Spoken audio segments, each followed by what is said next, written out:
एक तर असं लिहा की जे वाचण्याजोगा असावं किंवा असं जगा जे लिहिण्यायोग्य असावं. चांगली समज असणारे लोक आहेत आणि म्हणून तुम्ही झाडं लावताय. बरोबर. आणि म्हणून तुम्ही या भर उन्हात भर दिवसा या सगळ्या ठिकाणी जमलेला आहात. नाही तर माणसं संध्याकाळी झाडं शोधतात. झाडं लावणारी माणसं वेगळी, झाडे शोधणारी माणसं वेगळी असतात. त्या डॉक्टरकडं गावातला एखादा पोरगा जेव्हा एखाद्या म्हाताऱ्या माणसाला बाईला अडचण असेल तेव्हा आपल्या गाडीवर आपल्या बाईकवर किंवा उचलून घेऊन त्या डॉक्टरकडे नेतो, तेव्हा मला तो मुलगा जास्त महत्वाचा वाटतो, तो तरुण जास्त महत्वाचा. माझी आई निरक्षर होती, ती शिकलेली नव्हती, पण आम्ही असे प्रगती पुस्तक घेऊन आल्यावर तिला कळायचं की हे 60% बहुतेक. पण तिच्या चेहऱ्याने ती ओळखायची की ह्याला कमी मार्क आहेत. पण ते मी नेहमी मेंटेन केलं. मी कधीच जास्त मार्क घेतले नाही. कसे म्हणता तुम्ही टेबल? 2चा टेबल कसं म्हणता इंग्लिश मध्ये? 4चा टेबल कसं म्हणता? हे जा का म्हणतो? 4 1 जा हे असं का म्हणतो? आपण ये का नाही म्हणत? जा काय? 5 1 जा, 6 1 जा, 7 1 जा, हे काय? जा काय? तुम्ही पाठ करताय ना, गेली कितवी आहात तुम्ही? म्हणजे गेले 8 वर्ष तुम्ही पाठ करताय, बरोबर? तर तुम्हाला असं कधीच वाटलं नाही की जा काय? आपण का म्हणतोय? कोण आहे आपला मास्तर? कशामुळे जा म्हणायला लावतोय? काय आपल्याला काय शिकवतोय? काय आपल्याला माहित पाहिजे ना. आपण जे शिकतोय ते आपल्याला माहित असलं की नाही पाहिजे. उद्या शिव्या पाठ करायला आपण करू का? नाही करणार ना, कारण मला ते माहिती की ही शिवी आहे. मग आपण हे जा काय हे कधी विचारलं नाही. तर शाळेत सगळ्यात मोठा दुर्गुण आपल्या शिक्षण व्यवस्थेचा हा आहे की आपण प्रश्न विचारत नाही. माणसाच्या जातीला भाव आहे का नाही, यांचं फार भारी, हे फार भारी, असं नसतं. जर जाती खूप कामी आल्या असत्या तर माणूस गरीबच राहिला नसता. माझ्या जातीतल्या माणसांनी मला मदत केली असती, यांच्या जातीतल्या माणसांनी त्यांना मदत केली असती. पण जातीतले माणसं एकमेकांना कधीही मदत करत नाहीत, म्हणून गरिबी आहे देशात. जातीतल्या माणसांना मदत केली असती तर शेतकऱ्यांनी आत्महत्या केल्या नसत्या, रोडवर भांडणं झाली नसते, सगळे गावं सुखात नाही. जात कधी कामाला येत नाही. त्याच्यामुळे जातीच्या नादी लागायचं नाही. जात झाडाची चांगली असते, जात कुत्र्याची चांगली असते, जात पिकाची चांगली असते, माणसाची नाही. माणसाने जातीच्या भानगडीत पडायचं नाही, त्याचा कधीही उपयोग होणार नाही. अरविंद दादांना वाचतानाच लक्षात येतं की हा माणूस हा केवळ जमिनीवरच्या माणसांबद्दल लिहितो. जी हवेतली माणसं आहेत त्यांच्याबद्दल लिहित नाही, कारण की गावातला माणूस आहे. सर्वप्रथम मला असं सांगावंसं वाटतं की एक तर असं लिहा की जे वाचण्याजोगा असावं किंवा असं जगा जे लिहिण्यायोग्य असावं. ते अगदी दादा म्हटलं तर चालेल. दादांचं लिखाणही वाचण्यायोग्य आहे आणि जगणं सुद्धा लिखाणायोग्य आहे. आणि केवळ नवीन माहिती देऊन परिवर्तन होत नाही. जी आपल्याला आधीच माहिती आहे त्याच्यामध्ये थोडासा क्रम बदलावा लागतो, त्यावेळेला काहीतरी परिणाम होत असतो, परिवर्तन होत असतं. आपली सतत प्राधान्यक्रम बदलणारा हा माणूस, सतत विचार करायला लावणारा हा माणूस. परिचय द्यायचा तर मी अगदी थोडक्यात देईल. दादांचे अनेक सिनेमे आलेले आहेत, त्यापैकी 2009 मध्ये आलेला गोष्ट छोटी डोंगरा एवढी अजूनही असं वाटतं की तो समकालीन आहे. 2009चा जरी असं म्हणजे असला तरी हे जाणवतं की तो आत्ताच्या परिस्थितीवरती बोलतोय. असा सिनेमा गोष्ट छोटी डोंगरा एवढी या माध्यमातून. त्यानंतर त्याच्या बिलकुल विपरीत म्हणजे ज्या ठिकाणी राजाराम पवार जे होते त्यांच्या बिलकुल वेगळं कॅरेक्टर मकरंद अनासपुरेंचं, म्हणजे ते नारायण वाघांचं गल्लीत गोंधळ दिल्लीत मुजरा.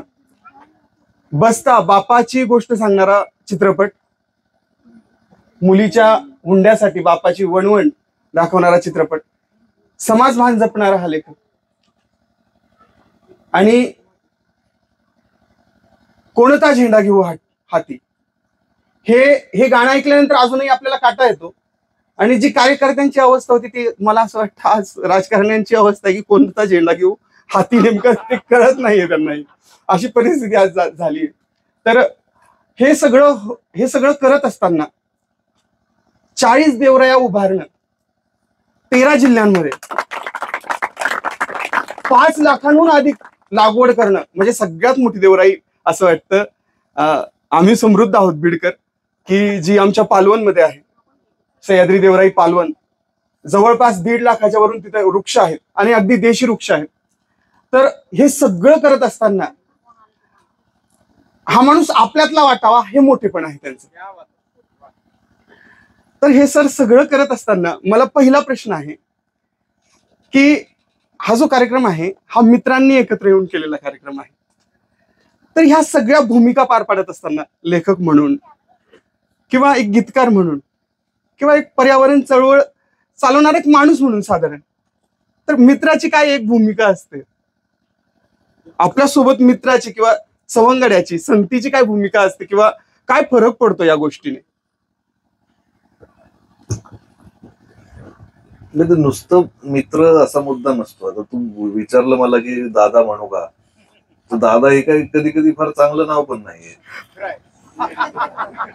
बऱ्याचदा दादा म्हणले की लोकांना असं होतं की अरे बापरे. पण मित्र हे अशीच गोष्ट आहे की काही माणसं बरबाद झालेत मित्रांमुळे. अगदी खरं. म्हणजे संगत हा मुद्दाच असा आहे ना की तुम्ही कुणाच्या संगतीत आहात तर त्यानुसार तुमचं आयुष्य घडतं. आता तुम्ही सगळे मित्र म्हणून गोळा झाले, आता त्यांचा पण आवाज त्यांचं पण निवेदन इतकं शुद्ध इतकं भारी, इतकं तुमचं पण आवाज तुमचं पण निवेदन इतकं भारी, आणि तुम्ही सगळी वाचणारी किंवा चांगली समज असणारी लोक आहेत आणि म्हणून तुम्ही झाडं लावताय. बरोबर. आणि म्हणून तुम्ही या भर उन्हात भर दिवसा या सगळ्या ठिकाणी जमलेला आहात. नाही तर माणसं संध्याकाळी झाडं शोधतात. झाडं लावणारी माणसं वेगळी, झाडे शोधणारी माणसं वेगळी असतात. कुणी कुणाच्या संगतीत आल्यावर काय होतं हा मुद्दा आहे. त्याच्यामुळे मित्र हा चांगला असणं चांगला, आणि मुख्य म्हणजे त्याला इतरांना ते वाटणं. म्हणजे आपल्याकडे काय असतं की ही जी पोरं आहेत, आमच्या वेळेस होती, तुमच्या वेळेस आहेत का नाही माहित नाही, पण आमच्या वेळेस लय डाकू पोरं होते. म्हणजे ते कधी अभ्यास करायचे कळायचं नाही, एकटेच जाऊन घरात अभ्यास करायचे, पुन्हा आमच्या बरोबर खेळायला.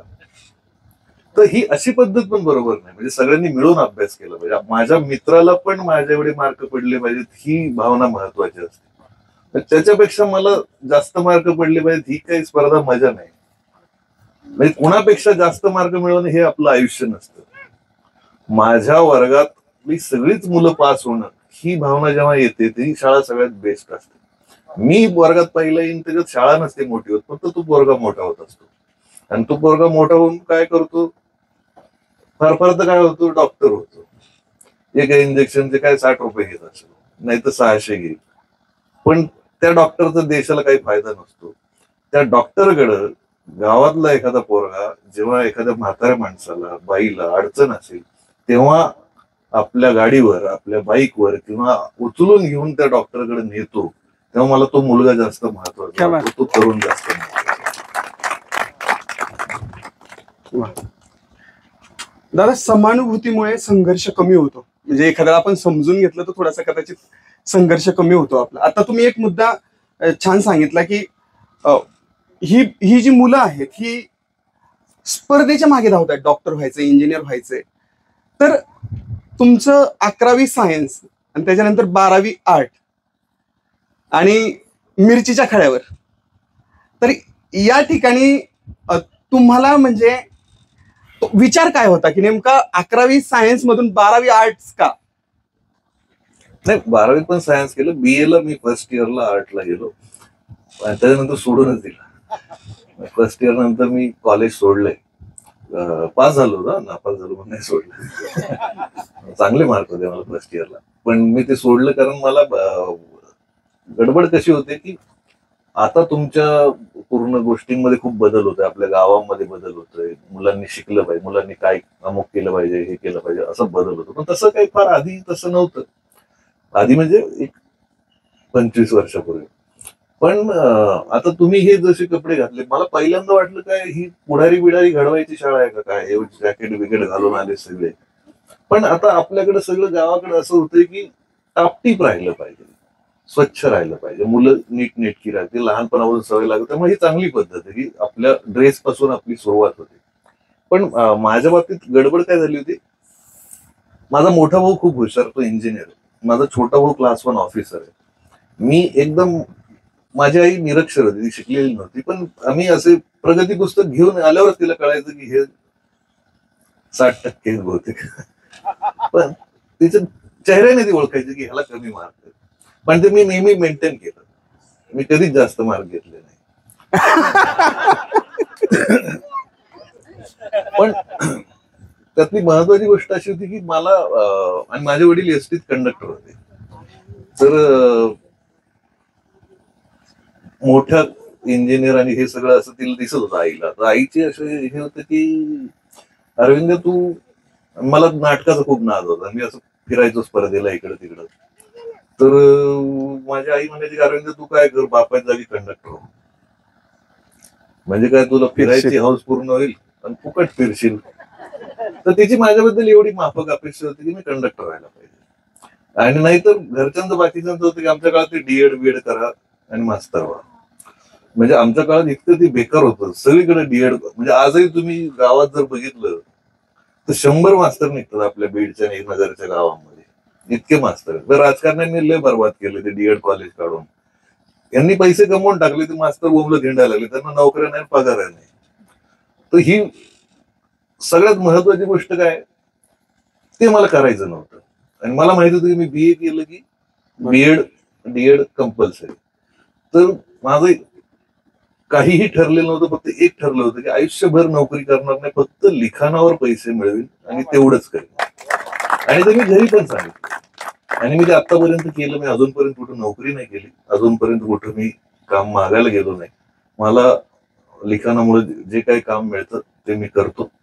पण सगळ्यात महत्वाची गोष्ट आपण बघितली पाहिजे की शिक्षणात, मला तुम्हाला मुलं आहेत इथं म्हणून तुम्हाला किस्सा सांगतो की तुम्ही, मी बऱ्याचदा हे बोललो पण तुम्हाला पण सांगतो की तुम्ही टेबल म्हणता इंग्लिशमध्ये टेबल, तुम्ही इंग्लिश शाळेत असाल ना, तुम्ही कपड्यावरून तर मराठी शाळा आहे.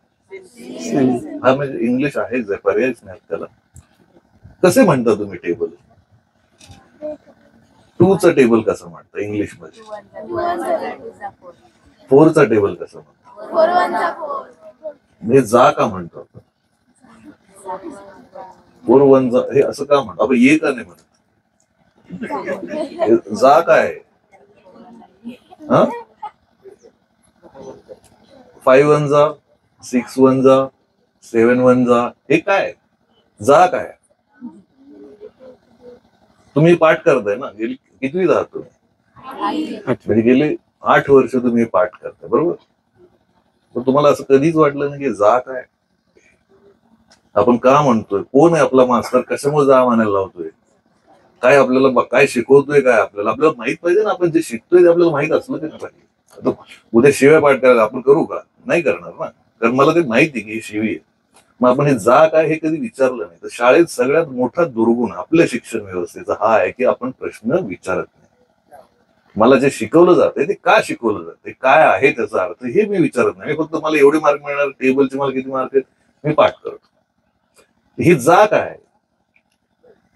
2 1s are 2, 2 3s are 6, 3 2s are 6, 4 2s are 8. म्हणजे काय? ते जा नाहीये, ते वेगळं आहे. पण ते बोलता बोलता जा झाले. 3 2s are, बरोबर. पण हे आपल्याकडे कधीही लक्षात घेतलेलं नाही. आपल्या शिक्षण व्यवस्थेने हे कधीही लक्षात घेतलेलं नाही की आपण शिकवतो तेव्हा ही गोष्ट आपल्याला माहित पाहिजे की मी काय करतोय, मी काय बोलतोय. त्याच्यामुळे आपल्याला काय होतं की कोणीतरी महात्मा गांधीला काहीतरी जोक सांगतो आपल्याला आणि आपण तो जोक खरा मानून चालतो. एवढ्या मोठ्या माणसावर आपण विनोद करायला लागतो, पंडित नेहरूवर विनोद करायला लागतो. असं करून चालणार नाही. आपल्याला त्यांचा खरा इतिहास समजला पाहिजे. म्हणून जे पाठ करतोय, जे व्हॉट्सअपवर येतं ते खरं नसतं. व्हॉट्सअपवर लय नालायक लोक असतात, ते खूप खोटी माहिती पसरवत असतात. त्याच्यामुळे ती माहिती प्रत्येक वेळी चेक करून घ्यायची आणि प्रश्न विचारायचे, हे काय, मी हे का बोलतोय, बरोबर. सर, आता तुम्ही उल्लेख केला पर्सेंटेजचा. मला म्हणजे हे मुलं बसलेली आहेत, कदाचित 2 वर्षानंतर त्यांना आप्पांचे पत्र येईल 10वीला. अरविंद दादांचं आप्पांचे पत्र हे इयत्ता 10वीच्या पाठ्यपुस्तकामध्ये आहे. आणि म्हणजे एकेकाळी पत्र खूप लिहितो आणि पेटीमध्ये टाकून येतो आणि मग तो पोस्टमन घरी येऊन सगळे पत्र आणून देतो आणि मग बोलणं खावं लागतं. इथपासून त्या पत्रांनी ओळख निर्माण करून दिली संपूर्ण जगभर. ज्या ज्या ठिकाणी मराठी माणूस आहे त्या त्या ठिकाणी हे आप्पांचं जे पत्र आहे, हे याचा एखाद्या शाळेतील खूप वेगळा अनुभव तुम्हाला आलाय का? की एखादा फोन आला की आम्ही या पद्धतीने हे आप्पांचे पत्र शिकवले, किंवा या पद्धतीने तुम्हाला काय वाटतं कसं घ्यायला हवं हे शाळेमध्ये? एक अपेक्षा काय तुमची? नाही, मला एक माहित नाही, पण आता मागच्या महिन्यात पासून ते खूप जास्त आहे. म्हणजे आता हा जो महिना ऑक्टोबरची सुरुवात असं, तेव्हा मला ही दरवर्षी पत्र, तेव्हा ते शिकवतात शिक्षक, ते तो धडा जो त्या दरम्यान असेल तो धडा. आप्पांचं पत्र. आणि त्याच्यातली सगळ्यात चांगली गोष्ट काय, मला म्हणजे बालभारतीवाल्यांनी सांगितलं होतं की आम्हाला एक पत्र लिहून द्या मुख्याध्यापकाचं. मुख्याध्यापक मुलांना मार्गदर्शन करत असं पत्र. तर मला असा विचार आला की मुख्याध्यापक, एक तर माझ्या मुख्याध्यापकापासून किस्सा सांगायचा तर मुख्याध्यापक सततच बोलत असतो, दिवस रात्र बोलत असतो. तो रोज म्हणजे विद्यार्थ्यांशी बोलतच असतो. तर विद्यार्थ्यांना त्यात काय नाविन्य? विद्यार्थ्यांना बोलू कोण शकत नाही, विद्यार्थ्यांशी बोलत कोण नाही? शिपाई. म्हणजे त्यांना तो काही सल्ला देऊ शकत नाही, कारण तो शिपाई असतो. विद्यार्थी ऐकत नाही त्याचं. आपल्याकडे दुर्दैवाने पद्धत काय आहे की शिपाई असेल किंवा एखादा फिटर असेल, गॅरेजवाला असेल, यांना आपण फार कमी लेखतो, आपण त्यांचं मनावर घेत नाही, त्यांना फार मोठं समजत नाही. पण ही फार मोठी माणसं असतात. म्हणजे जगात ज्याच्याकडे स्किल आहे तो मोठा माणूस, अगदी. जो कष्टाचं काम करतो तो मोठा माणूस. अगदी. आता परिस्थिती वेगळी असेल, पण आमच्या लहानपणी मुलं, माझे वडील शेतकरी, ते सांगायला लाजायचे. माझे वडील शेतकरी, त्याला असं कसं तरीच वाटायचं. शहरात आपलं येतं ना 10वीत 11वीत शहरात शिकायला, मग त्याला असं वाटतं की माझे वडील शेतकरी म्हणत नाही, तो काहीतरी वेगळंच सांगतो. आणि चप्पलचं दुकानाला ज्याचं असतं तो पोरगा म्हणतो माझे वडील व्यापारी आहेत, बिझनेस आहे त्यांचा. मग त्यांच्यापेक्षा हा मोठा बिझनेस आहे ना शेती.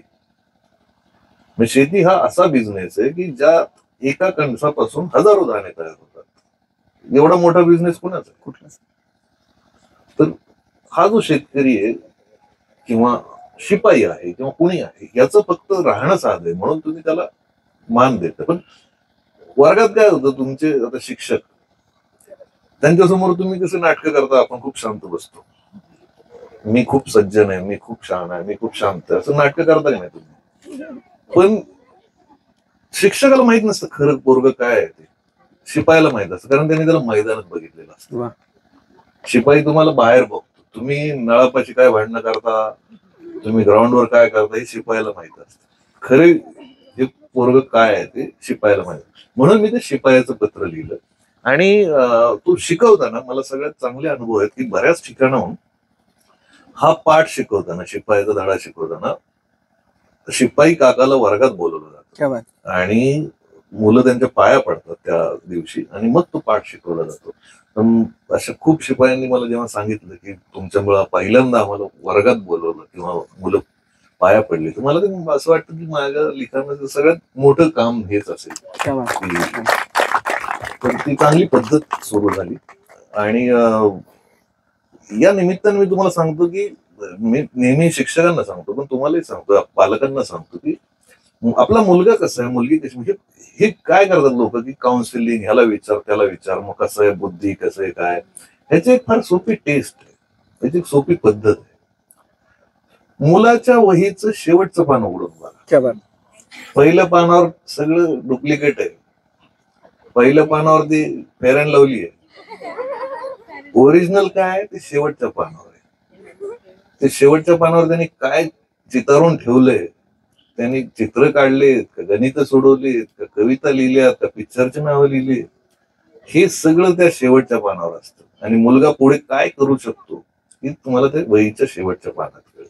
त्यासाठी कोणाला दाखवायचीच गरज नाही, आपलं आपल्याला कळतं. पण ते फार महत्वाचं असतं. मग ज्यावेळेस आपण शिक्षकांबद्दल बोलतो, आता बऱ्याचदा काय होतं की आमच्याकडूनही एखाद्या स्पेसिफिक म्हणजे एखादा करिअर असेल ते फोकस करण्यात येतं विद्यार्थ्यांच्या समोर, की डॉक्टर, इंजिनियर वगैरे वगैरे. मग आम्हाला एखादी गोष्ट अशी की जे आम्ही निरीक्षण करू शकू की हा मुलगा कदाचित लेखन करू शकतो, किंवा हा मुलगा कदाचित गाऊ शकतो, हा मुलगा कदाचित नाचू शकतो, तर बऱ्याचदा आमच्याकडूनही ते टाळलं जातं एक दुय्यम असल्यासारखं. तर त्या ठिकाणी नेमकं म्हणजे आम्ही काय केलं पाहिजे बरं? आम्ही एक शिक्षक म्हणून पण तुम्हाला विचारतोय. नाही म्हणजे जगात सगळ्याच गोष्टी मला कळतात असं नाही, त्याच्यावर याच्यावर मी काही कारण शिक्षकांना जास्त माहिती असतं, शिक्षक चांगले ओळखून असतात. आणि मुळात शिक्षकाची भूमिका कशी असते, तुम्ही सगळे सायकल चालवायला शिकलाय, सायकल चालवताना सगळ्यात पहिल्यांदा चालवताना काय होतं, पण आपल्याला कोणतरी धरलेलं असतं, वडिलांनी धरलेलं असतं, मोठा भाऊ असतो, मागं कॅरियरला धरतात ते, आणि आपण चालवत असतो आणि खूप वेळ चालवत असतो. मग एकदा कधीतरी आपल्या नकळत ते हात सोडून देतात, पण आपल्याला माहित असतं का, नाही, कारण आपण पुढे बघून चालवत असतो. पण तो आपल्याला मनात काय असतं की कोणीतरी हात धरलेला आहे, कोणीतरी आधार दिलेला आहे. तर शिक्षकाची भूमिका ही असते, आयुष्यभर विद्यार्थ्याला वाटलं पाहिजे की कोणीतरी मला धरून ठेवलेलं आहे आणि तो शिक्षक आहे, माझ्या शिक्षकांनी तो हात धरले, तो हात माझ्या शिक्षकाचा. तर ते आजही आमच्या शिक्षकांबद्दल आम्हाला वाटतं की नाही, त्यांनी जे शिकवलंय, त्यांनी जे सांगितलंय, असे शिक्षक आहेत. म्हणजे जिल्हा परिषदेसारख्या शाळांमध्ये तर भरपूर शिक्षक आहेत. त्याच्यामुळे, आणि जर शिक्षक नसते, म्हणजे जगात काय आहे, आपल्याला खूप वेळा वाटतं की हा देश कसा चाललाय, म्हणजे एवढे डेंजर राजकारणी, त्याच्यापेक्षा डेंजर सरकारी अधिकारी, असे फार कमी राजकारणी चांगले आहेत, बरोबर, फार कमी सरकारी अधिकारी चांगले आहेत, बरोबर, तरी पण देश चालू आहे, तरी पण सगळं छान चालू आहे.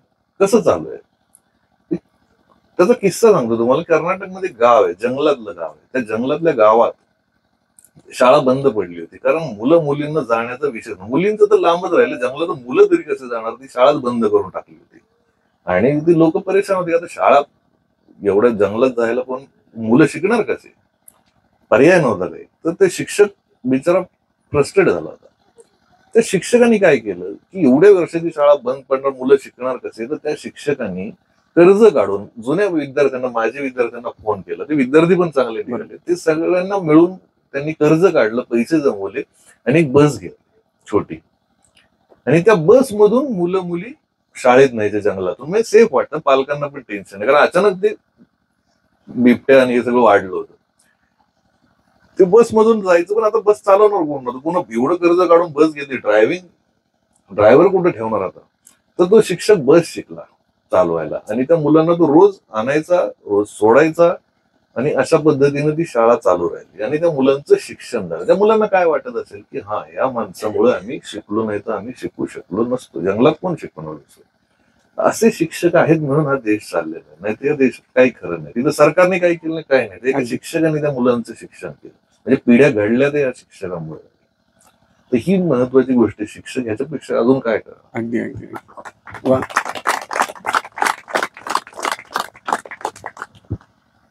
असेच फोन. ओके, हॅलो, तिकडे शूटिंग पण चालू आहे माझं, सॉरी.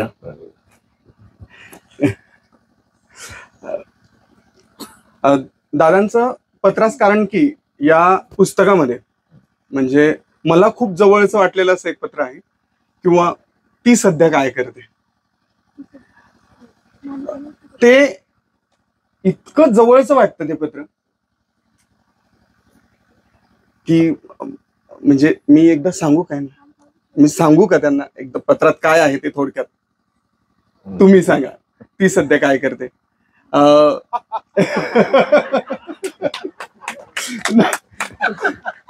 म्हणजे यांच्यासारखा शाळेत शिकणारा मुलगा एखाद्या मुलीकडे पाहतोय,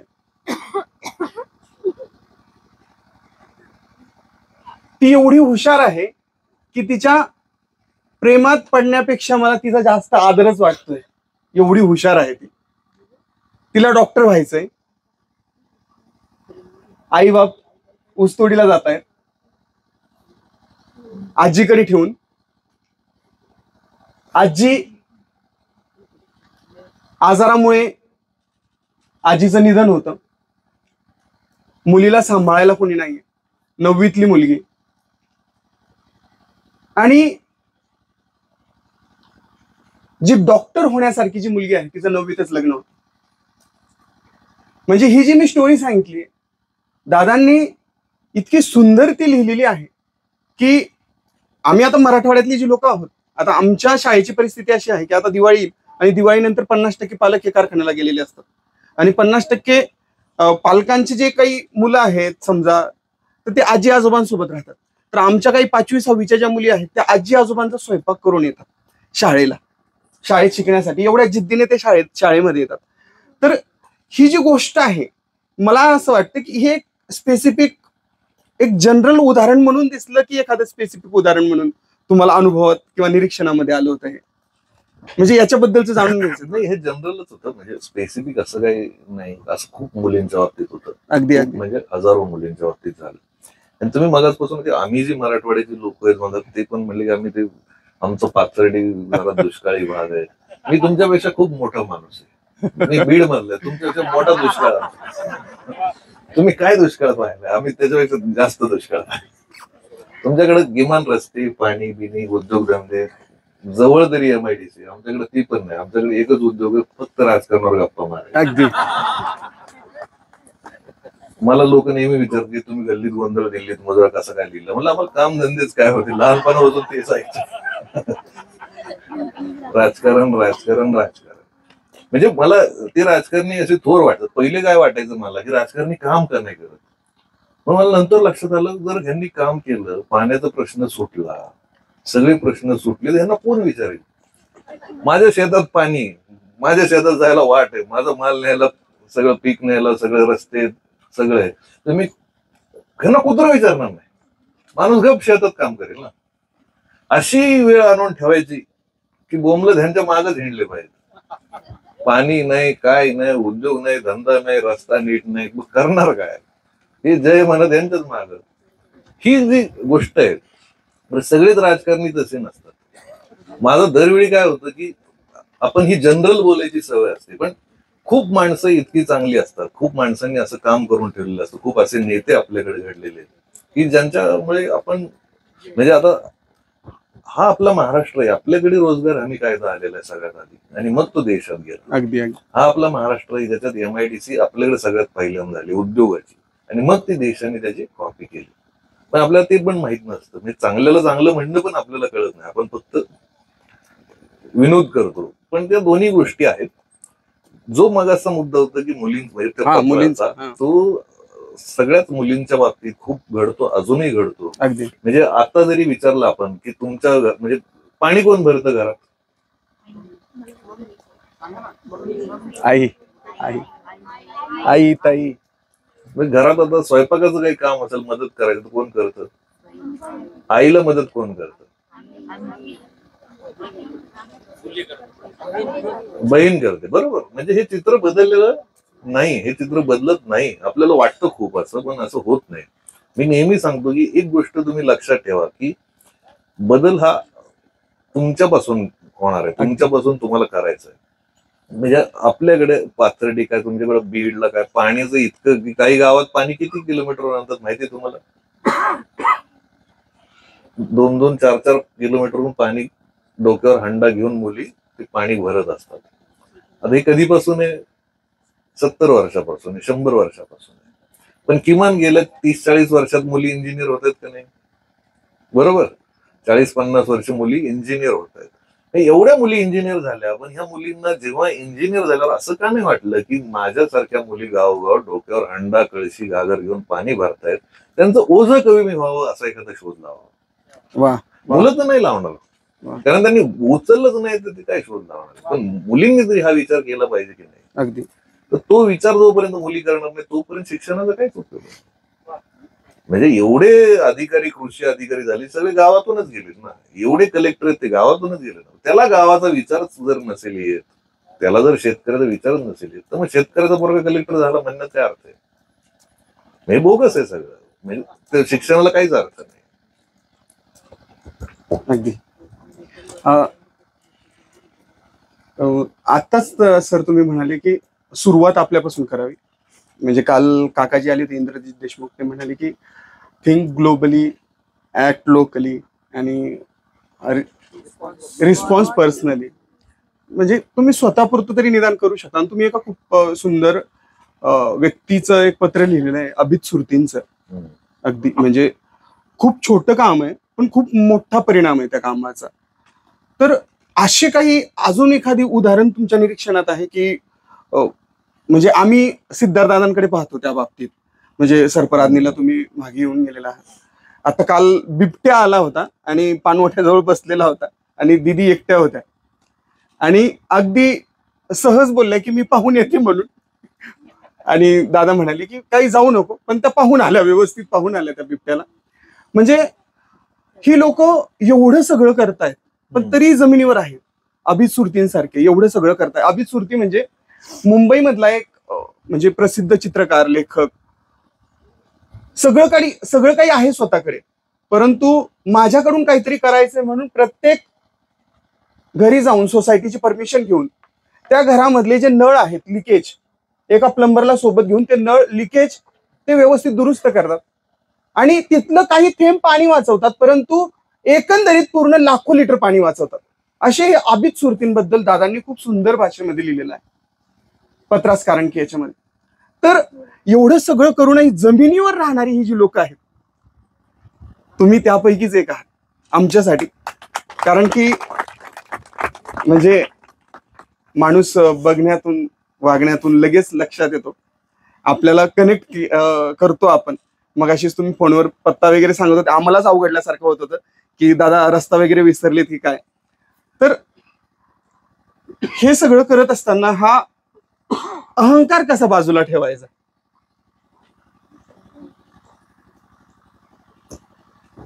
नाही, अहंकार काय मोबाईल नाही तो लगेच बाजूला ठेवायला. म्हणजे ती फार अवघड गोष्ट आहे ती. असं म्हणजे ज्याला जो असं म्हणेल की मला जमलंय अहंकार बाजूला ठेवणं, तोच अहंकार अहंकारीच आहे. अगदी अगदी अगदी. असं होऊच शकत नाही. तुम्ही इगो बाजूला ठेवू शकत नाही, तुम्ही राग बाजूला ठेवू शकत नाही, तुम्ही मोह बाजूला ठेवू शकत नाही. म्हणजे तुम्हाला आता खाण्यापिण्याची गोष्ट दिसल्यावर असं बसून राहा, बघू नको तिकडं, असं होत नाही ना. आणि जर तुम्हाला खाणं समोर दिसत असेल आणि तुम्हाला इच्छा होत नसेल तर तुमच्यात फॉल्ट आहे काय, फार चांगली गोष्ट नाही. म्हणजे अरे बापरे गुलाबजाम दिसतात पण मी खाणार नाही, काहीतरी प्रॉब्लेम आहे तुमच्यात. म्हणजे ही गोष्ट माणूस म्हणून तुम्हाला मोह हे दूर सारता येत नाही. म्हणजे जे असे भंपक गोष्टी करतात ना की मला कशातच रस नाही, मी कशात, तू जंगलात जा, तू तोंड नको दाखवू, थापा नको मारू, ही माणसं खोटं बोलतात. म्हणजे पोरींना तर मी नेहमी सांगत असतो की ज्या दिवशी तुम्हाला एखादा मुलगा म्हणेल की मी तुझ्याशी कधीही खोटं बोलणार नाही, समजून घ्या त्यांनी सुरुवात खोट्यापासूनच केली. पहिलंच वाक्य खोटं आहे त्याचं. कारण माणूस खोटं बोलल्याशिवाय जगूच शकत नाही. आणि नवरा जर बायकोला खोटं नाही बोलणार तर काय जगणार कसं?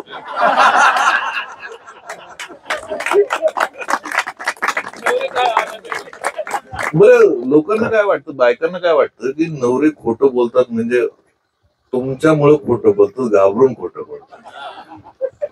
त्याला जर भीती नसली तर तो सांगेल ना खरं खरं, मित्रांसोबत बसलो होतो, हा, पण त्याला माहिती शिवाय देईल, नाही जरा ऑफिसचं काम होतं, तर ही खोटं बोलणं पाप नाही ना. आता बिचारा घाबरून खोटं बोलतो.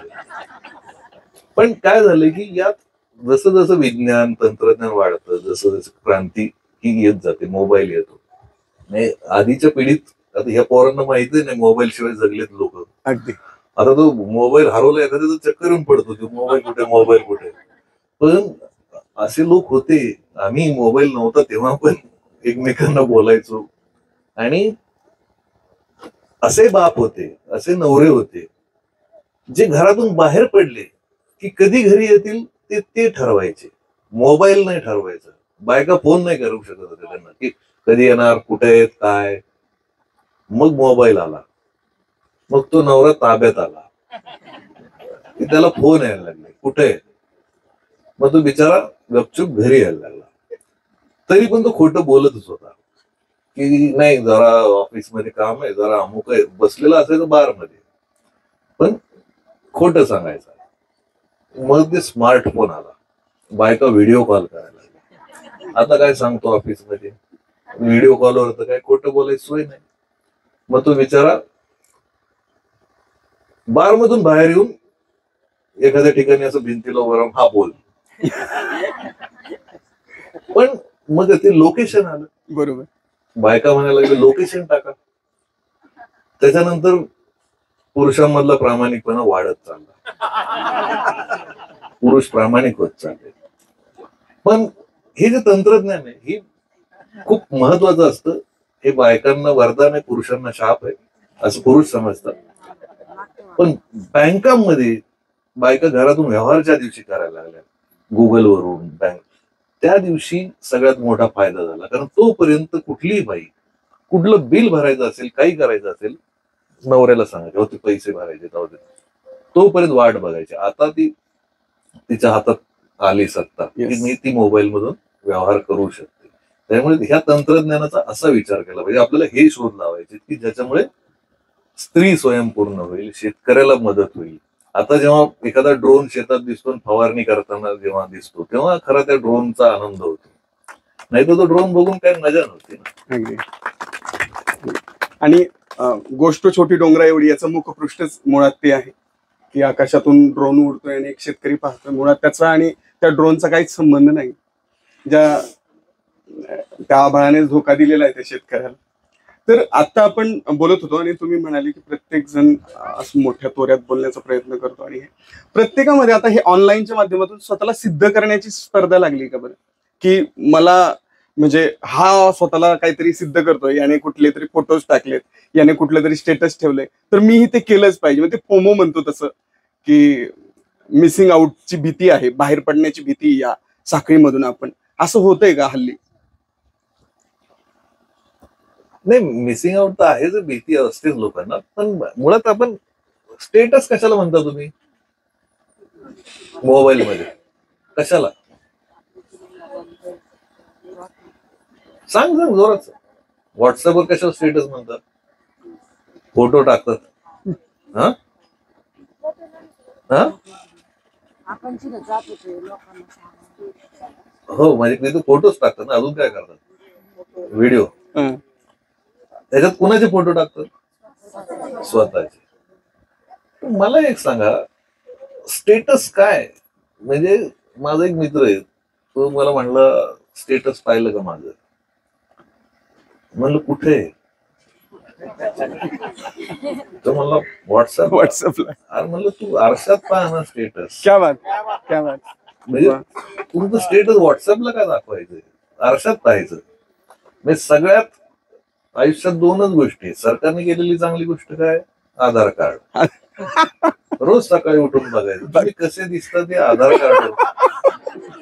सेल्फ्या काढण्यात वेळ घालवू नका. तुमचा खरा फोटो आधार कार्डवर आहे. सरकारने केलेलं सगळ्यात चांगलं काम आहे ते. आत्मपरीक्षण. लय हवेत उडायला लागलं की आधार कार्ड बघायचं. ते तुमचं खरं स्टेटस आहे. मी तर म्हणतो एक दिवस असा केला पाहिजे की प्रत्येकाने फक्त व्हॉट्सअपला स्टेटसला आधार कार्ड ठेवा, तेव्हाच फोटो ठेवायचा. मग लोकांना कळेल की कोणाचं काय स्टेटस. स्टेटस ही काही फोटो नसतं, स्टेटस ही काही मोबाईल नसतं. म्हणजे मुळात आता माझं म्हणणं काय की पैसा किंवा हा श्रीमंत आहे, तो अमुक आहे, तो अमुक आहे, ही काही आपली स्पर्धा नाही. पण एक गोष्ट तर असू शकते की तुम्हाला चार माणसं चांगलं म्हणतात, एवढं तर स्टेटस आहे आपलं, हे बघायला पाहिजे ना. तर त्या दृष्टीने आपण काय करतो, एवढीच एक गोष्ट महत्वाची. बाकीची गोष्ट एक लक्षात ठेवा, तुम्हाला किती मार्क पडले. आता तुमच्या सगळ्यांना असतं ना किती मार्क आहेत, किती मार्क मिळवणार. मला सांगा, लता मंगेशकरला 10वीत किती मार्क होते? सचिन तेंडुलकरला 10वीत किती मार्क होते? नापास झाला. नापास.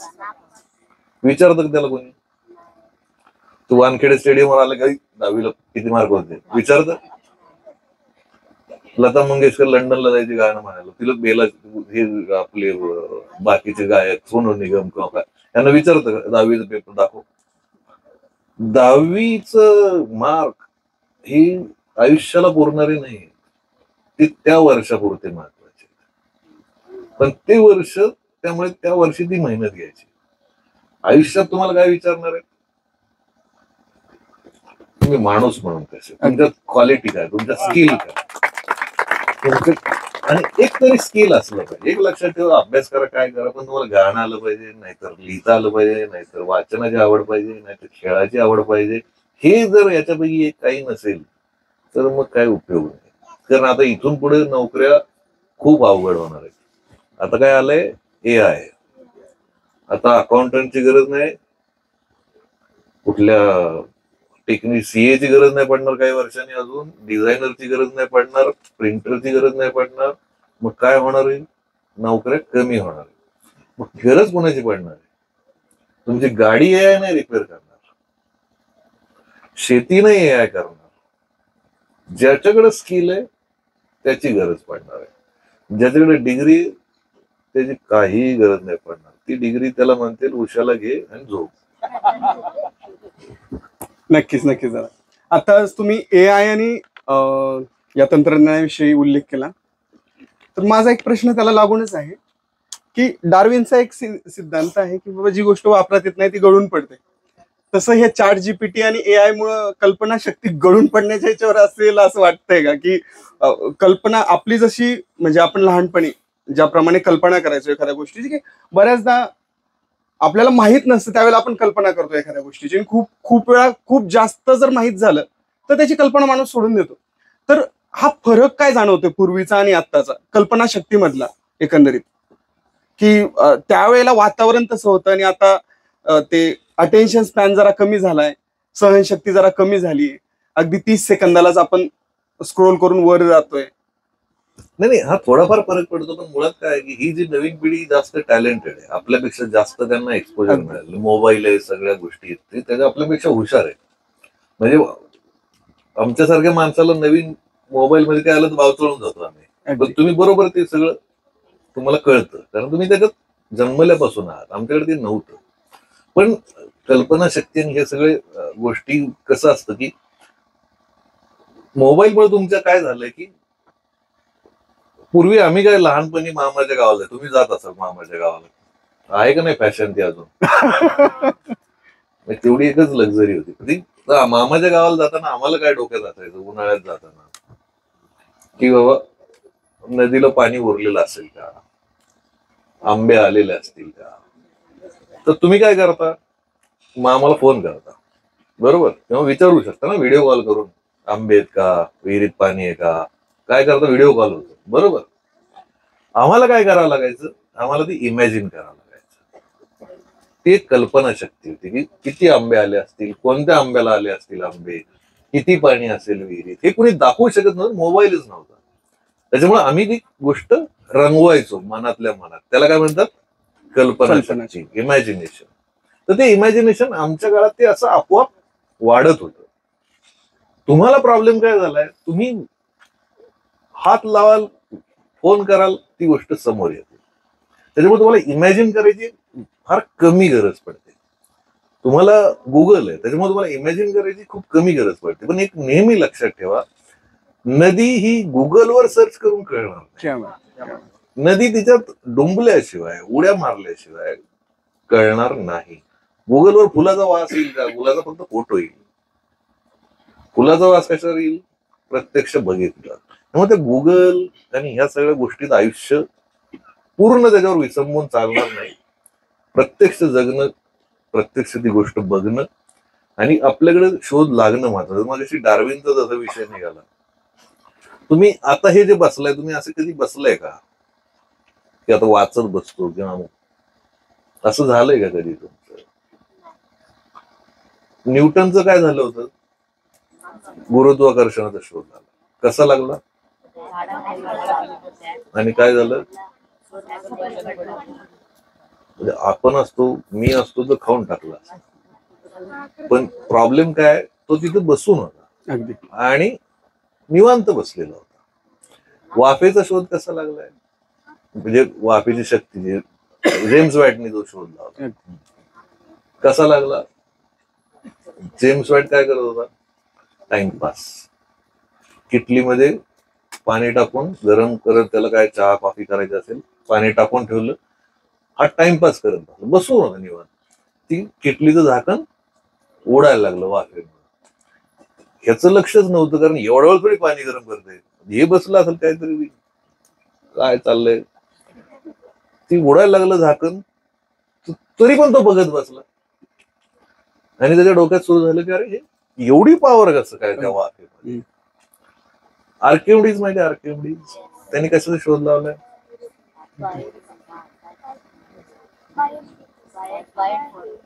आणि त्यांनी कधी लावला तो शोध, कुठे लावले ते वस्तुमान आणि हे सगळं? वस्तू बाथटब मध्ये आंघोळ करत बसलेला होता, बरोबर. आणि त्या बाथटब मध्ये निवांत आंघोळ करताना त्याच्या लक्षात आलं पाणी तर बाहेर पडते, बरोबर.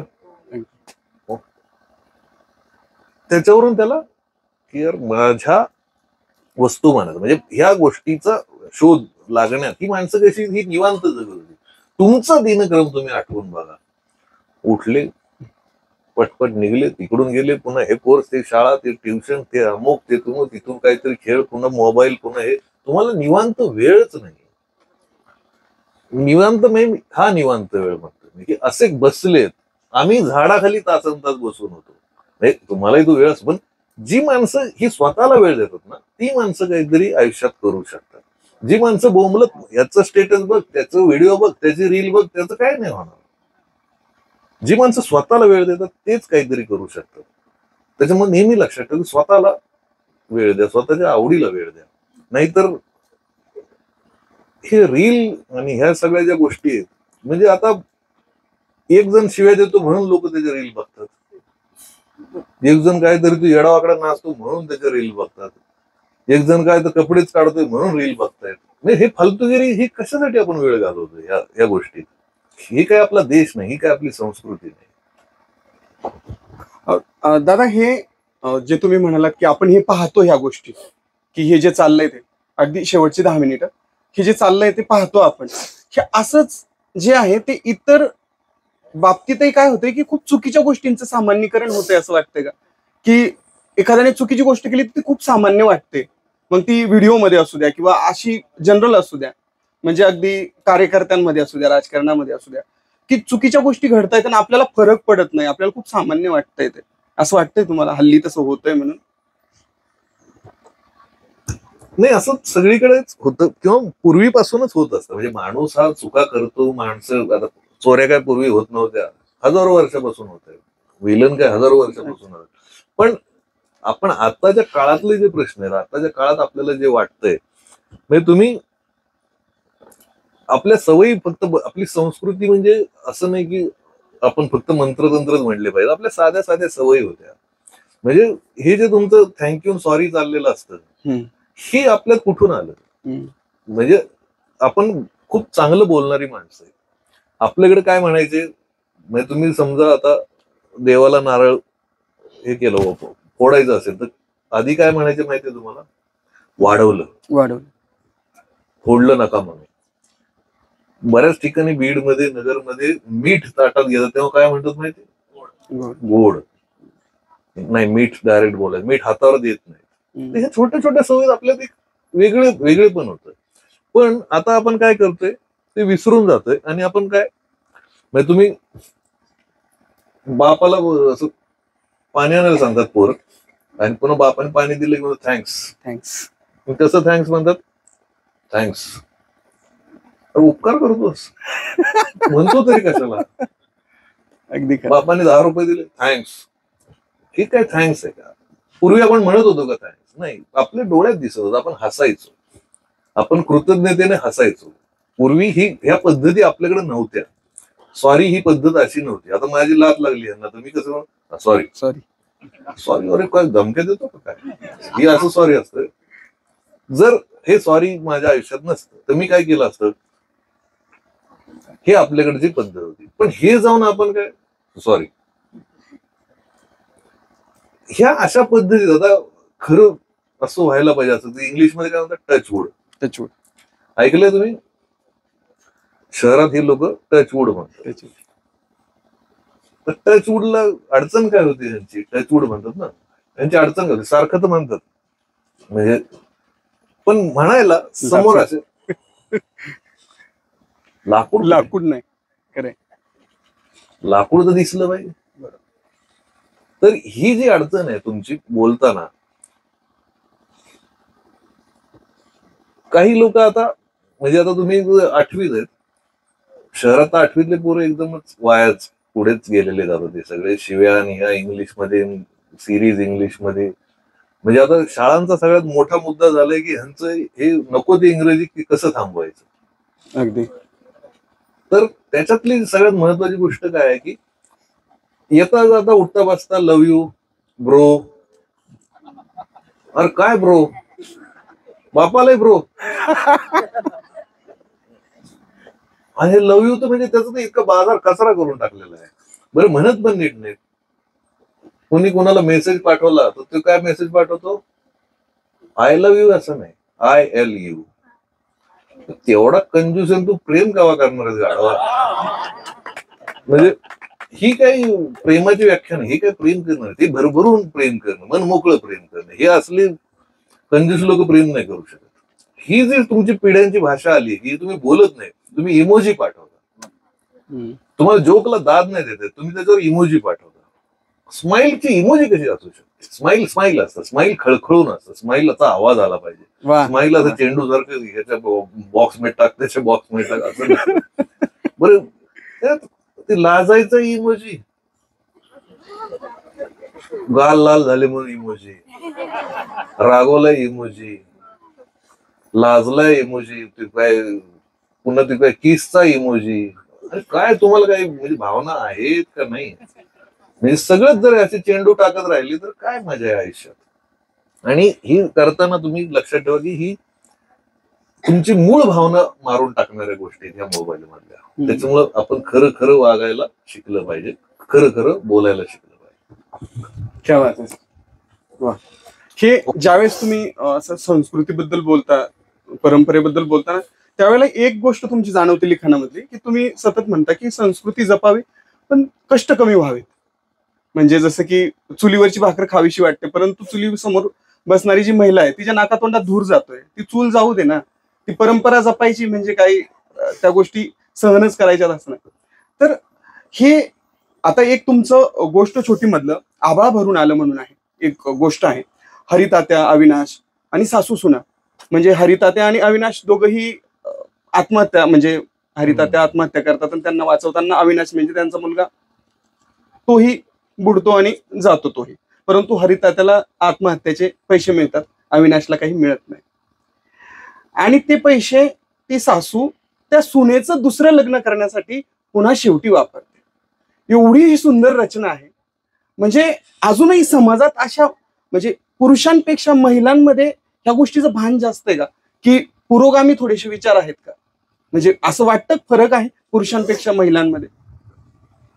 नाही, आता आपण जे म्हणतो पण खरोखर पाहिलं तर शेतकरी आत्महत्येत पण महिलांचा आकडा खूप कमी आहे. कमी म्हणजे फारच कमी. कारण त्या बाईला तिच्या कुठल्याही पुरुषाला त्याच्या पुढच्या पिढीची ती फार चिंता नसते. त्याला फक्त घरात पोराचे गालगुच्चे घे, अरे वा, त्याला कडेवर फिरव. कुठलाही बाप, किती बाप अभ्यास घेतात मुलांचा? अगदी. म्हणजे बऱ्याचदा लोकांचा 9वी ते का 10वी कळत नाही. पण ती आई ती निरक्षर असल्यापासून, म्हणजे जुन्या बायका ज्या शिकलेल्या नव्हत्या, पोरगा अभ्यास करते म्हटल्यावर ती त्याच्या बाजूला बसायची, तुला काय चहा करू, तुला काय दूध देऊ, आणि ती उगाच जागत बसायची. अगदी. तर ह्या बायकांकडे कारभार पण होता आपल्या ह्या पूर्ण भागात. दूध विकण्यापासून ते माळवं विकण्यापासून ते अगदी रोजंदारीनं जाणार, ह्या बायकांकडे व्यवहार पहिल्यापासून त्यांच्याकडे व्यवहार होता.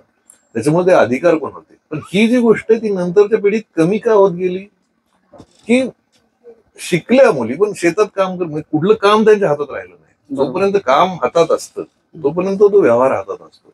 आणि बायका त्या बाबतीत सगळ्यात जास्त चांगला निर्णय घेऊ शकतात. मुलाच्या शिक्षणासाठी सगळ्यात जास्त जीव तुटतो त्याच्या आईचा. तिला असं वाटतं की मी जे कष्ट केले, मी जे बघितले, त्याच्यातून माझ्या मुलींनी बाहेर पडावं, मोठं व्हावं आणि चांगले दिवस बघावे. पण आता ही स्त्री पुरुष ह्याच्या पलीकडची एक गोष्ट आपण लक्षात घेतली पाहिजे की गाव म्हणून, की मला माझ्या गावात असं का होतं की शहरात लोकांना काय वाटतं, गाव म्हणजे काय आयुष्य, गाव म्हणजे काय भारी. पण गावात आल्यावर कळतं की इथं बांधावर भांडण आहे. अगदी. सगळ्यात जास्त केस कोणत्या आहेत कोर्टात? बांधावरच्या भांडणाच्या. आणि त्या कुणाच्या आहेत? भावाभावांची. भावाभावांच्या. सख्या चुलत भावांच्या केस सगळ्यात जास्त आहेत कोर्टात. आपल्याला राजकारणी काय सांगतात, हिंदू मुसलमान बहुत झगडा आहे. हिंदू मुसलमान झगडा नाही, भावाभावात भांडण आहे. खरं बोलायला आपण शिकलं पाहिजे की भाऊ नीट वागत नाहीत. आणि हे काय लोकांना ही जात अशी ती जात अशी. एक पहिले मी आता शेवटचं तुम्हाला बोलतोय, जात ही गोष्ट तुमच्या डोक्यातून काढून टाका क्या बात. पहिल्यांदा. कारण आजपर्यंत हजारो वर्षात कुठल्याच माणसाला त्याच्या जातीचा उपयोग झाला नाही. मला सांगा, कुत्रे पाळतो आपण, बरोबर? कुत्रे असतात लोकांकडे. कोणकोणत्या जातीचे असतात? हा, जोरात बोला तुम्ही, लहान वयाचं. German Shepherd, Doberman. आता पिटबुल. डॉबरमॅनला काय किंमत असेल? 15-20 हजार. पिटबुलला बरोबर. आता माणसाच्या जाती म्हणा, माणसं मांडून ठेवतो मी, हे मराठा आहे, धनगर आहे, माळी आहे, बामण आहे, ब्राह्मण, अजून कोणती जाती, सगळ्या काय किंमत आहे? विकत घेईल कोणी? पिटबुलला आहे का नाही? मला सांगा. आंब्याच्या जाती आहेत, हापूस आहे, केशर आहे, अमुक आहे, तमुक आहे. हापूसला भाव आहे का नाही? माणसाच्या जातीला भाव आहे का नाही? यांचं फार भारी, हे फार भारी, असं नसतं. जर जाती खूप कामी आल्या असत्या तर माणूस गरीबच राहिला नसता. माझ्या जातीतल्या माणसांनी मला मदत केली असती, यांच्या जातीतल्या माणसांनी त्यांना मदत केली असती. पण जातीतले माणसं एकमेकांना कधीही मदत करत नाहीत, म्हणून गरिबी आहे देशात.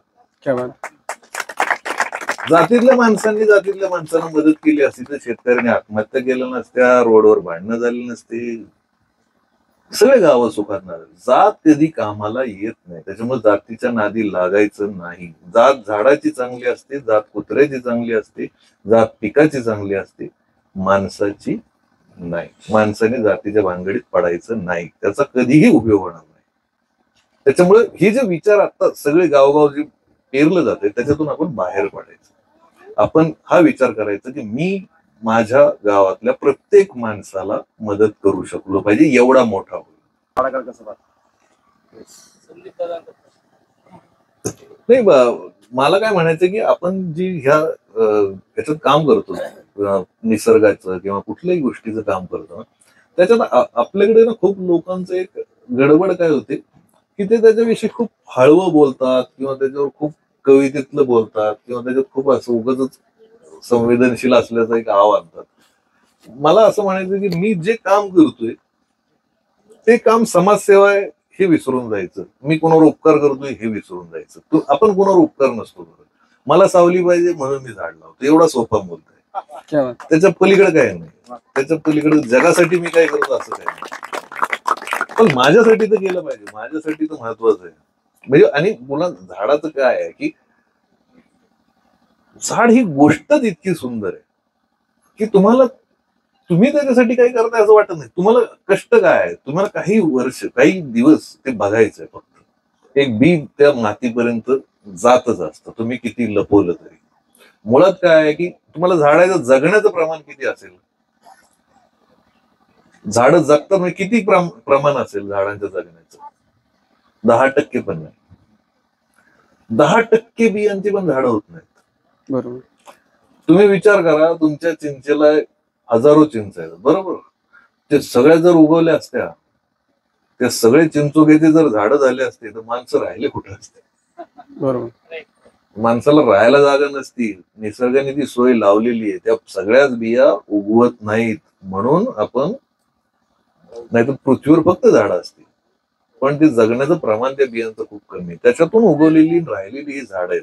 तर आपण किती सुदैवी त्याचा विचार आपण केला पाहिजे. आणि कुठलंही, मी जर झाडाचं काम करत असेल, कुठल्या रस्त्याचं करत असेल, कुठलं, त्याच्यावर फार न बोलता, मला आल्यावर तुमच्याशी झाडाचं काही बोलायची गरज नाही पडली, मला काम दिसलं तुम्ही काय कष्ट केले. झाडावर भाषण करण्याची हा भाषण करण्याचा विषयच नाही. झाड हा विश्रांती घेण्याचा विषय, क्या बात. झाड हा आत्मशांतीचा विषय. आणि तुम्ही खूप मोठं काम केलेलं आहे. मला या निमित्ताने सांगायचंय तुम्हाला की म्हणजे हे तर बरोबर बघितलं मी, पण तुम्हाला मोठमोठ्या नेत्यांची आत्मचरित्र किंवा त्याच्यातून प्रेरणा घ्यायची काही गरज नाही. तुम्हाला तुमच्या गावापाशी एवढं मोठं काम उभं आहे, ही प्रेरणा आहे तुमच्यासाठी. ह्याच्यातून तुम्ही तुमच्या भोवती अजून तुमच्या गावात किंवा घरापुढे तरी असं एक सावली तयार करा. कारण आयुष्यात आपण काय करू शकतो. लास्ट मुद्दा तुम्हाला सांगतो की घर बांधलेले, आता एखाद्या माणसाने घर बांधलं, त्या घरावर पाटी त्याच्या नावाची असते. मग ती किती वर्ष तो माणूस जगणार आहे? 70-80. त्याच्यानंतर काय होतं? त्याच्या मुलाची पाटी. त्याच्यानंतर काय होतं? त्याच्या मुलाच्या मुलाची पाटी. बरोबर? पाट्या बदला ना. ह्याने मोठ्या थाटात बांगला बांधलाय, पण पाट्या तर बदलणार, पाट्या बदलत जातात. पण तुमच्या दारापुढं किंवा तुमच्या शेतात कधी तुमच्या आजीनी किंवा कोणी झाड लावलेलं असेल, माझ्या शेतात माझ्या आजोबांनी लावलेलं झाड आहे. तर आजही ते आम्ही असं नाही म्हणत होता, आजोबा नाहीत आमचे, पण आम्ही असं म्हणतो का नाही आता हे आमच्या वडिलांचं झाड आहे. ते आजोबांनी लावलेलं झाड म्हणूनच ओळखलं जाणार आहे. तुम्ही बांधलेलं घर तुमच्या नावावर नाही ओळखलं जाणार, पण तुम्ही लावलेलं झाड आयुष्यभर तुमच्या नावावर ओळखलं जाणार. एक प्रश्न आहे, पुनर्जन्म जर घेता आला तर तुम्हाला काय व्हायला आवडेल? नाही, माझा या गोष्टीवर विश्वास नाही. माणसाने एका जन्मात इतका व्हायचा काय नाही. म्हणजे गमतीचा मुद्दा सोडा. आनंद हा आहे की जी गोष्ट आपल्याला माहिती आहे त्या गोष्टीचा जास्तीत जास्त आपण विचार केला पाहिजे. आणि हे समजलं पाहिजे की मला असं वाटतं की सगळ्यात जास्त नशिबवान कोण आहे या, तर आपण या देशात जन्मलेली माणसं. कारण या देशातले सगळे ऋतू इतके इंटरेस्टिंग आहेत आणि इतके सहन करण्यासारखे. नाही तर एखाद्या देशात बर्फ पडतोय तर बर्फच पडतोय, एखाद्या देशात सूर्यच उगवत नाही, एखाद्या देशात ते ऊन आहे तर बसायला वाळवंटच आहे. भारत तसा नाही. भारत हा खरोखर माणसाला राहण्यासारखी सगळ्यात सुंदर जागा आहे. त्याच्यामुळे पुनर्जन्म झाला तर पुन्हा भारतातच, बाकी काय. मी फक्त गोडधोडाबद्दल बोललो होतो.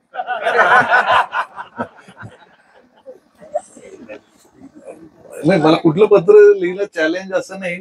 मी मध्ये मागे बायकोला पत्र लिहायचा विचार केला होता, अजून लिहून होतंय. तेवढं चॅलेंजिंग अजून काय मला.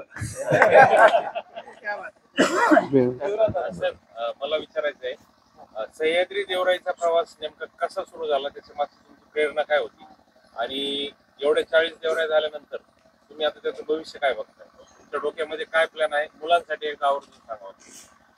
नाही, हे मुळात काय होतं की ही सगळी सयाजी शिंदेच्या डोक्यातलं हे सगळं काम होतं. मुळात आम्ही एका गावात गेलो होतो. तिथे त्या गावात मित्रांचं गाव होतं सरांचं, आणि त्यांना गावात पाण्याचं जरा काम, पाणी कमी होतं, मानदेशातलं गाव होतं.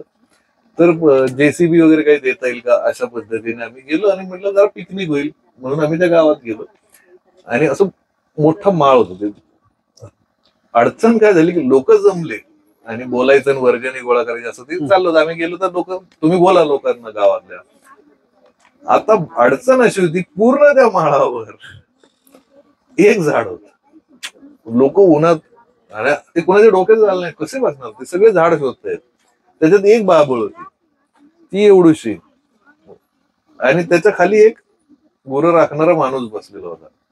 तो कायम तिथे गुरं चारायचा. तर मी त्याचा फोटो काढला होता. मला तिथं तो एकच शहाणा दिसला की हा बसलाय, हा रोज येतो आणि ह्याला माहिती की कुठं चारू शकतो आणि कुठं आपण सावली. बाकीच्या माणसांना अंदाजच नव्हता की आपण बसणार कुठं, सावली कुठं मिळणार. तर त्या दिवशी ठरवलं की काहीतरी काम केलं पाहिजे. म्हणजे मिसिंग फक्त जे दिसलं चित्रात की झाड. मग त्यानुसार काम सुरू झालं. त्याच्यात सयाजी शिंदेनी खूप मोठं काम केलेलं.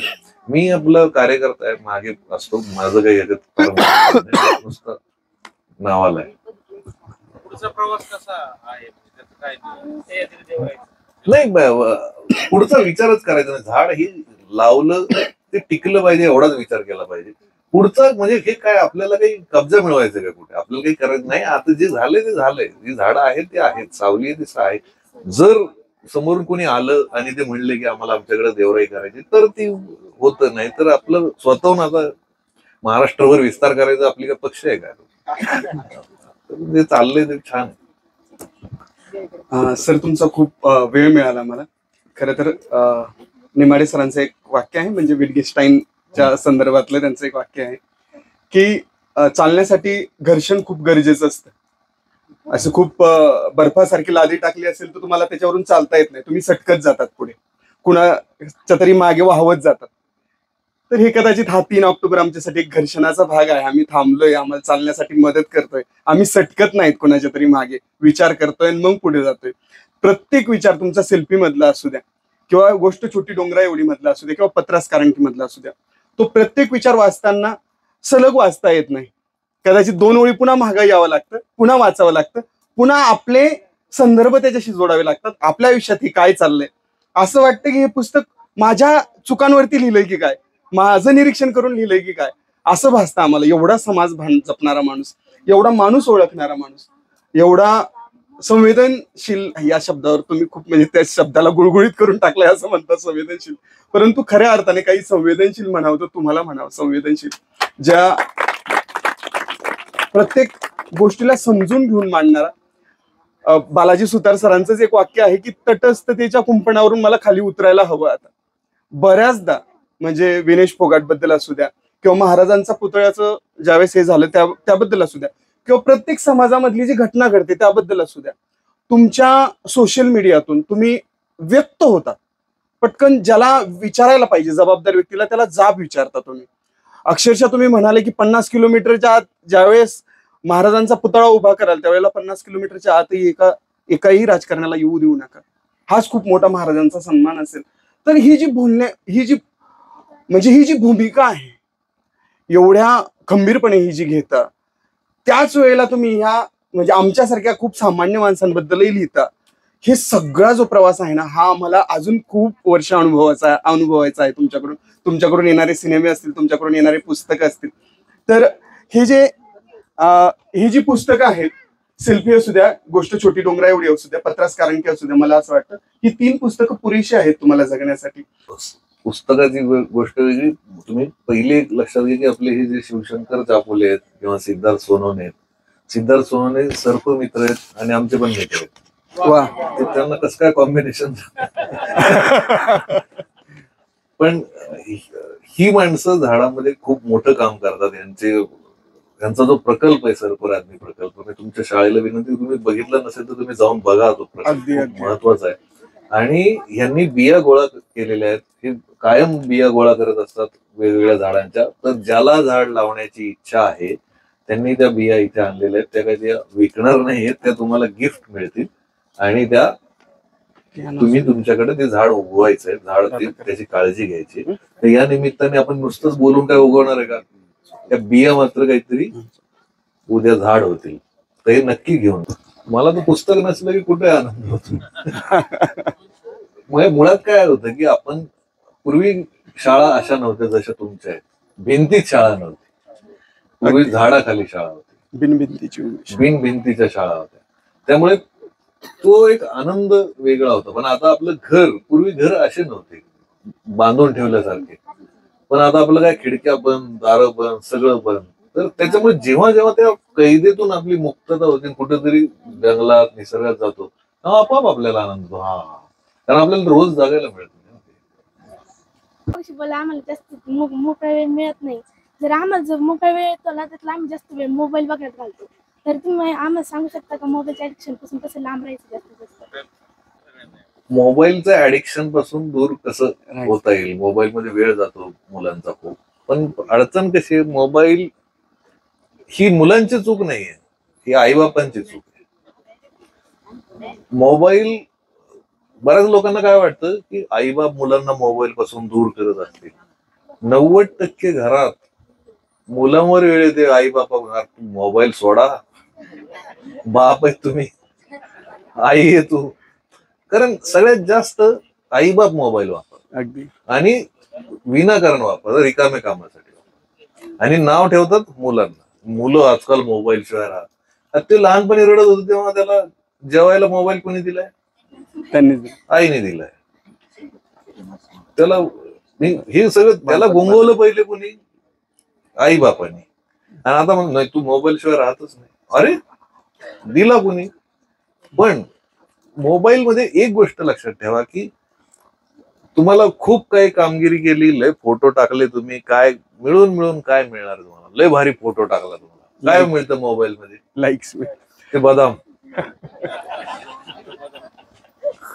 ते मोबाईल वरचे सोशल मीडियावरचे बदाम अंगी लागत नाही. क्या बात आहे, क्या बात आहे, क्या बात आहे. खरे झाडाचे बदाम खाल्ले तर स्मरणशक्ती वाढते. मोबाईलवरच्या बदामनी आहे ती मेमरी लॉस. आणि एक लक्षात ठेवा की ही गोष्ट सगळ्यात डेंजर आहे. खास करून मुलींनी लक्षात ठेवा की तुम्ही जे मोबाईल वापरता त्या मोबाईलवर विश्वास ठेवू नका. हे मोबाईल नाही, ते गुप्तहेर आहेत. अगदी. या मोबाईलचं तुमच्यावर लक्ष आहे. आता तुम्ही ते सिरी किंवा हे असं मोबाईलला आवाज दिला की तो येतो ना, बरोबर. मोबाईलचा पासवर्ड चेहऱ्याचा असतो ना, बरोबर. तुमचा चेहरा नेला की तो बरोबर कॅमेरा कॅच करतो चेहरा आणि मोबाईल उघडतो, बरोबर. याचा अर्थ कळतो की तुम्हाला काय आहे? याचा अर्थ जर तो तुमचा आवाज ओळखून बोलत असेल याचा अर्थ त्याच्यात तुमचा आवाज रेकॉर्ड होतोय, बरोबर. बरोबर म्हणजे बरोबरच आहे. याच्यात तुमचा रेकॉर्ड होतोय आवाज. म्हणजे तुम्ही जे काय बोलताय त्याचा रेकॉर्डिंग चालू आहे, त्यांच्यात ते वापर चालू आहे डेटाचा. आणि तुम्हाला असं वाटतं की मोबाईलचा कॅमेरा बंद आहे. नाही, मोबाईलचा कॅमेरा चालू आहे. तर तो चेहरा पुढे नेल्यावर कसा काय उघडेल? बरोबर. तर खास करून मुलींनी हे लक्षात ठेवा की याच्यात खूप पोरींचे आयुष्य बर्बाद झाले. हे जे फोटो आपण काढणं आणि हे सोशल मीडियावर टाकणं ना, आपण खूप अशा वेळी लक्षात ठेवायचं आपण खूप चांगलं घर, आपल्या आईबाप, आपण एक वेगळ्या प्रतिष्ठित गावातले आहोत. आपण सोशल मीडियावर फोटो टाकताना 100 वेळा विचार केला पाहिजे की आपल्या फोटोचा काही गैरवापर झाला नाही पाहिजे. आणि आपल्या मोबाईलचा कॅमेरा आणि साऊंड चालू आहे हे कायम लक्षात ठेवा. तुम्हाला असं वाटत असेल की याच्यात रेकॉर्ड होत नाही, त्याच्यात शूट होत नाही, ते चालू आहे. तुम्हाला आत्ता जर मागच्या महिन्यात 15 दिवसापूर्वी इस्रायल नावाच्या देशाने लेबनॉन नावाच्या देशात पेजर मध्ये बॉम्ब फोडले.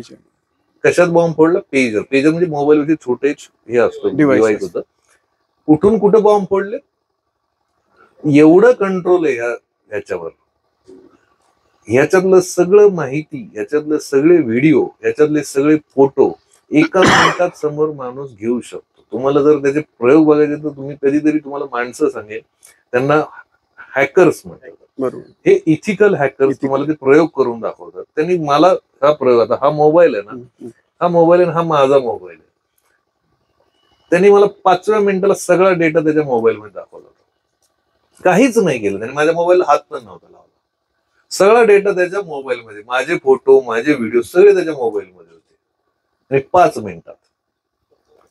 हे लोक 2 मिनिटात करू शकतात. सगळा डेटा त्यांच्याकडे घेऊ. त्याच्यामुळे आपल्या मोबाईलमध्ये फोटो किंवा सोशल मीडियावर फोटो हे सगळं जपून वापरा. आपल्या घरातल्यांचे फोटो जपून वापरा.